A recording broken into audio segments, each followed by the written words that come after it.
Hello friends, कैसे आप लोग। Welcome to my YouTube channel physics concept. मैं सईद और आज हम लोग रोटेशनल डायनामिक्स का एक और टॉपिक डिस्कस करने वाले हैं जिसका नाम है एंगुलर मोमेंटम। देखिए, मोमेंटम हम पहले भी पढ़ चुके हैं, लेकिन पहला जो मोमेंटम हम लोगों ने स्टडी किया था वो लीनियर मोमेंटम हम लोगों ने स्टडी किया था, जो कि होता है P is equal to M into V. So the linear momentum is the product of mass and velocity. So basically linear momentum किसी भी स्ट्रेट लाइन में अगर कोई ऑब्जेक्ट मूव हो रहा है जिसके अंदर मास m है और उसके अंदर वेलोसिटी है, तो उस बॉडी को जो होता है एक मोमेंटम होता है। मोमेंटम एक वेक्टर क्वांटिटी होती है जो कि डिनोट की जाती है p bar will be equals to M V bar. इसी को मैजिकल प्रोडक्ट भी कहा जाता है। क्या कहा जाता है इसे? मैजिकल प्रोडक्ट कहा जाता है। एक्चुअली इसे मैजिकल प्रोडक्ट क्यों कहते हैं? बहुत ही सिंपल सा कॉन्सेप्ट है। देखिए, यहाँ पर अगर हम बात करें कि अगर हमारे पास एक छोटी सी बुलेट है, ओके, छोटी सी बुलेट है और इसे अगर हम लोग सिर्फ हाथ से अगर हम लोग दीवार पर इस तरह से थ्रो करते हैं तो ये कोई इफेक्ट नहीं करेगी, मतलब इसका कोई डैमेज नहीं होगा। लेकिन अगर इसी चीज को अगर हम लोग पिस्तौल में डालते हैं, पिस्तौल में अगर हम लोग इसको डालते हैं और फिर फायर करते हैं, तो आई थिंक सो ये काफी ज्यादा इफेक्ट प्रोड्यूस करेगा। गोली तो वही है, लेकिन अगर हम लोग बात करें, गोली का मास m था, राइट? तो मास जो है बेसिकली जब वेलोसिटी से मिल जाता है, मास जब वेलोसिटी से मिल जाता है तो एक नई क्वांटिटी को जनरेट करता है जिसको हम कहते हैं p, that is nothing but momentum. So momentum is the very interesting concept. Momentum actually क्या बताता है? लीनियर मोशन में मोमेंटम आपको बताता है किसी भी मूविंग ऑब्जेक्ट में कितनी मोशनल एनर्जी कंटेंट है। इसी के साथ लीनियर मोमेंटम जो है हमारा सेकेंड लॉ यानी न्यूटन सेकेंड लॉ को भी डिफाइन करता है। यानी अगर now according to Newton second law क्या कहता है? सेकेंड लॉ कहता है that F bar is directly proportional to the change in rate of change of momentum. That is nothing but the second law. Means जितना fast momentum change होगा उतना force का impact क्या होता जाएगा? बढ़ता जाएगा। इसका मतलब ये है कि मोमेंटम का बदलने का रेट जो होता है ये जितना कम होगा उतना फोर्स का इम्पैक्ट क्या होगा? ज्यादा होगा। देखिए, ये बहुत ही इंपॉर्टेंट फिनोमेना था और बहुत ही इंपॉर्टेंट लॉ है, राइट? और ये प्रैक्टिकली एप्लीकेशन में यूज किया जाता है। प्रैक्टिकली एप्लीकेशन में इसे यूज किया जा रहा है, जैसे कि सीट बेल्ट अगर हम लोग देखें, सीट बेल्ट जो होता है, सीट बेल्ट भी इसी के बेसिस पर काम करता है। अगर हम लोग ध्यान से देखें तो सीट बेल्ट क्यों यूज किया जाता है? जब एक्सीडेंट होता है तो एक्सीडेंट होने के बाद सडन जर्क को रोकने के लिए हम लोग सीट बेल्ट यूज करते हैं। तो क्या होता है, सीट बेल्ट अगर हम लोग लगाते हैं तो सीट बेल्ट लगाने से क्या होता है? आपका टाइम बढ़ जाता है। देखिए, कोलिजन का जो होता है टाइम इंक्रीज हो जाता है, और अगर टाइम इंक्रीज हो जाता है तो अपने आप फोर्स का जो इम्पैक्ट होता है वो डिक्रीज हो जाता है। तो टाइम को इंक्रीज करने के लिए हम लोग क्या करते हैं? सीट बेल्ट का यूज करते हैं, या फिर एयर बैग्स का यूज करते हैं। एयर बैग्स भी होते हैं ना, एयर बैग्स का यूज करते हैं। तो ये सारी चीजें जो है न्यूटन के सेकेंड लॉ पर बेस्ड है, और न्यूटन का जो सेकेंड लॉ है वो जो है चेंज इन लीनियर मोमेंटम पर बेस्ड करता है। ओके, तो लीनियर मोमेंटम भी आपको बताता है कि किसी भी मूविंग बॉडी में कितने मोशनल काइनेटिक एनर्जी है या उसके अंदर कितनी एनर्जी कंटेंट है। ओके, सो बहुत ही इंपॉर्टेंट फैक्टर है ये भी। तो जिस तरह से किसी लीनियर मोशन में मोमेंटम एक्ट होता है, उसी तरह से बेसिकली रोटेशनल मोशन में एंगुलर मोमेंटम एक्ट होता है। ओके, सो जिस तरह से मैंने आपको बताया कि लीनियर मोमेंटम होता है, उसी तरह से एंगुलर मोमेंटम जो है रोटेशनल मोशन में एक्ट होता है। तो अगर हम रोटेशनल मोशन के एंगुलर मोमेंटम को डिफाइन करें तो angular momentum is defined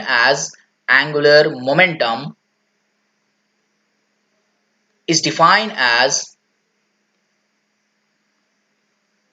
product of moment of inertia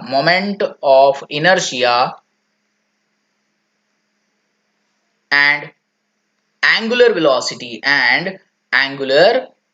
velocity देखिए अगर हम लोग बात करें यहाँ पर तो इसका फॉर्मूला और इसके फॉर्मूले में मैं आपको एक सिमिलैरिटी बताता हूं। देखिए इसको हम लोग डिनोट करते हैं, it is denoted by capital L, okay, and it is given by L is equal to I into omega, so this is nothing but the, so angular momentum is the product of moment of inertia and the angular velocity. देखिए अगर हम लोग linear momentum की बात करें और angular momentum की बात करें तो जहां पर मोमेंट ऑफ इनर्शिया है वहां पर मास है, राइट। तो मास का काम यहाँ पर मोमेंट ऑफ इनर्शिया करता है और जो वेलोसिटी का काम है यहाँ पर एंगुलर वेलोसिटी करती है। ओके, तो ज्यादा कुछ डिफरेंस नहीं है। यहाँ पर हम लोग मास को जो है हम लोग मोमेंट ऑफ इनर्शिया से डिनोट कर रहे हैं इन द मींस मास का काम यहाँ पे मोमेंट ऑफ इनर्शिया कर रहा है और जो वेलोसिटी है लीनियर वेलोसिटी यहाँ पर एंगुलर वेलोसिटी का काम चल रहा है। ओके, नाउ अगर हम लोग देखें तो ये एक वेक्टर क्वांटिटी है, it is a vector quantity. Angular momentum को एक और तरह से लिखा जा सकता है, angular momentum is given by I को हम कैसे लिख सकते हैं, एम आर स्क्वायर लिख सकते हैं और ओमेगा को कैसे लिख सकते हैं, वी अपॉन आर लिख सकते हैं, वी अपॉन आर हम लोग लिख सकते हैं। इसका मतलब एक आर अगर हम कैंसिल कर दे तो यहाँ बच जाता है एम वी आर। ओके, और एम वी क्या होता है, एम वी तो पी होता है यानी लीनियर मोमेंटम होता है, तो हम इसको लिख सकते हैं पी आर। सो इसके हिसाब से अगर हम लोग देखें तो एंगुलर मोमेंटम एक वेक्टर क्वांटिटी भी होती है जिस वजह से हम लोग इसको ऐसे लिख सकते हैं आर बार क्रॉस पी बार। तो इसको अगर हम लोग डिफाइन करें तो और एक तरह से हम इसको डिफाइन कर सकते हैं, so it is a product of linear momentum and the distance from the axis of rotation to that point is nothing but the angular momentum. Okay, so this is nothing but about the angular momentum and linear momentum. Now we are going to derive the equation for the angular momentum, यानी जो angular momentum act हो रहा है इस angular momentum के बारे में भी हम लोग डेरिवेशन करते हैं। आज का हमारा टॉपिक ना, अगर हम लोगों को इसका डेरिवेशन चाहिए तो डेरिवेशन के लिए हम लोगों ने एक रिजिड बॉडी कंसीडर की है। We consider one of the rigid body, right, which is rotating with the constant angular velocity. याद रखिए ये जो है ये कांस्टेंट एंगुलर वेलोसिटी से ओमेगा से क्या कर रहा है, रोटेट हो रहा है। So this is a constant angular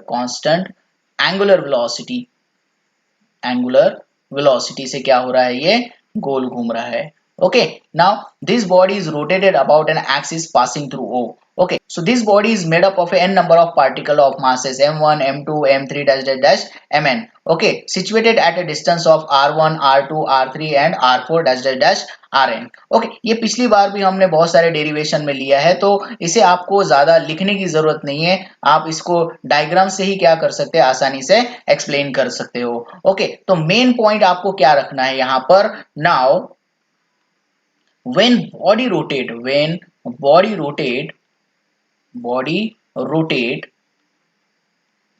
each particle move in a circle। Okay, मतलब ये कि अगर बॉडी रोटेट भी हो रही है तो ये जो पार्टिकल्स है यहाँ पर, ये सारे पार्टिकल्स जो है ये सर्कल में घूमते हैं, सर्कल में मूव होते हैं, right. Circle with the different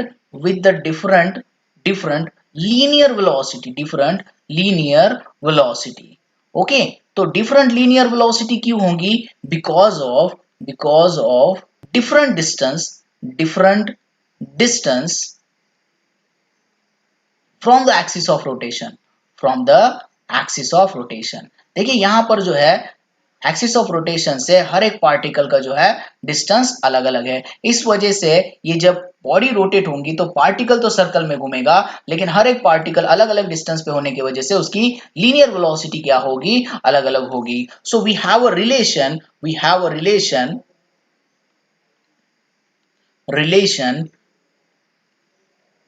V is equal to R omega. देखिए हमारे पास ये रिलेशन है जो कि important relation between the linear velocity and the angular velocity. ये रिलेशन ऑलरेडी हम लोगों ने पहले ही डिराइव कर चुके हैं। ओके, नाउ अगर ये जनरल फॉर्मूला है तो particle of mass m1, so the velocity of particle of mass m1 कितना होगा, ये होगा v1, तो V1 कितना आएगा R1 ओमेगा, राइट। मैं सिमिलरली कह के लिख सकता हूं यहाँ पर V2 will be equals to R2 omega, V3 will be equals to R3 omega, right. तो ओमेगा तो कांस्टेंट है सब में, राइट। तो इस तरह से जो है ये वेलोसिटी यहाँ पर एक्ट हो रही है। ओके, तो अगर ये लीनियर वेलोसिटी एक्ट हो रही है तो देखो यहाँ पर जो है ये लीनियर वेलोसिटी एक्ट हो रही है और ये मास भी है इसमें। अगर कोई बॉडी में मास है और वो v इतने वेलोसिटी से मूव हो रहा है तो उसमें क्या होता है, उसमें होता है मोमेंटम। हर एक पार्टिकल में लीनियर मोमेंटम एग्जिस्ट करता है। The linear momentum, linear momentum will be equals to linear momentum is P is equal to m into v। यहाँ पर जो है सारे पार्टिकल्स पर लीनियर मोमेंटम एक्ट हो रहा है क्योंकि हर एक पार्टिकल के पास मास है और वो v इतने वेलोसिटी से ट्रैवल कर रहा है। तो हम लोग क्या लिख सकते हैं यहाँ पर, द लीनियर मोमेंटम और the momentum acting on a particle of mass m1।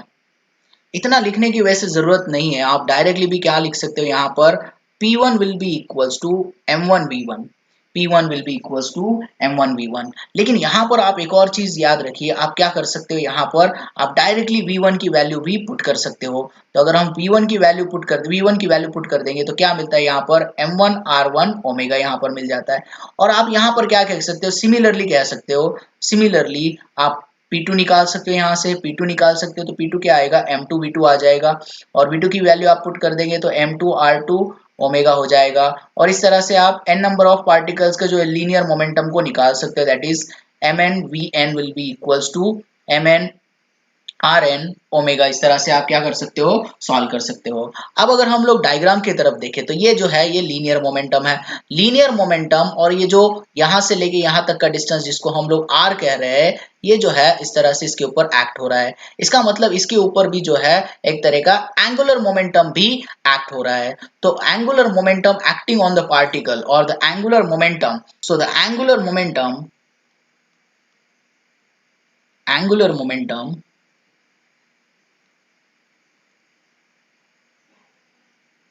will be equals to L is equal to RP, or we can say that PR sin theta, PR sin theta, but theta is equal to 90 degree. देखिए अगर हम लोग diagram में देखें तो diagram में हमें आसानी से समझ में आ जाएगा कि जो थीटा है, बेसिकली जो थीटा है यहाँ पर जो एंगल बन रहा है, देखिए ये 90 डिग्री का है। और साइन 90 कितना होता है, हम सबको पता है साइन 90 कितना है, साइन 90 जो है हमारा साइन 90 1 हो जाता है। तो हम यहाँ पर लिखेंगे sine 90 will be equals to, sine 90 will be equals to 1। तो हमारा फॉर्मूला जनरलाइज हो जाएगा, L will be equals to P into R. Okay, P into R. तो ये जो फॉर्मूला हो गया ये जो है जनरलाइज फॉर्मूला है। अब अगर हम लोग देखें तो हर एक पार्टिकल पर भी क्या हो रहा है, इस तरह का एंगुलर मोमेंटम एक्ट हो रहा है। तो अगर हम लोग कैलकुलेट करना चाहे तो हम कर सकते हैं यहाँ पर। सो द एंगुलर मोमेंटम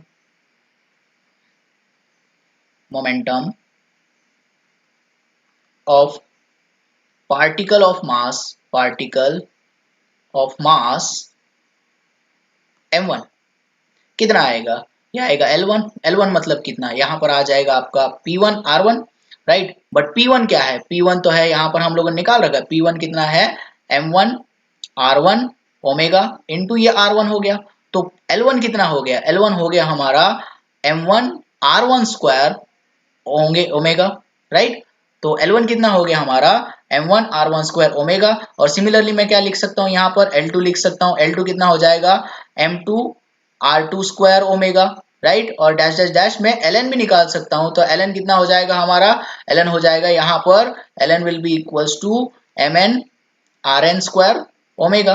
तो अगर मुझे टोटल एंगुलर मोमेंटम कितना एक्ट हो रहा है वो बॉडी पे कैलकुलेट करना है तो वो हो जाएगा आपका L will be equals to L1 plus L2 plus L3 plus dash dash dash ln। कितना हो जाएगा, ये ln हो जाएगा। So L will be equals to L1 plus L2 plus L3 plus dash dash dash ln। So अगर हम लोग value को पुट कर देते हैं यहाँ पर तो हमें क्या मिल जाता है, देखिए यहाँ पर देखिए अगर हम लोग M1 R1 square omega plus M2 R2 square omega plus dash dash dash plus M N R N square omega. तो यहाँ पर हम लोग क्या करेंगे, कॉमन निकाल लेंगे और ब्रैकेट में टर्म को लिख लेंगे यहाँ पर। तो ये हो जाएगा m1r1 square plus m2r2 square plus dash dash dash plus mn rn square into bracket के बाहर हम लिखेंगे ओमेगा, क्योंकि ओमेगा कांस्टेंट है और सब में है, इसलिए हम लोग सॉल्व कर लेंगे अगर इसको, तो मिल जाएगा आपको L will be equals to I into omega. So basically ये जो है ये फॉर्मूला आपका यहाँ पर डिराइव हो जाता है बड़े आसानी से, और आपको दिखाई दे रहा है यहाँ पर L angular momentum will be equals to moment of inertia and the velocity, that is nothing but angular velocity. तो इस तरह से हम लोग बड़े आसानी से जो है एंगुलर मोमेंटम का डेरिवेशन भी क्या कर सकते हैं, डिराइव कर सकते हैं। I hope you understand that. If you understand please like my video, subscribe my channel and thank you for watching.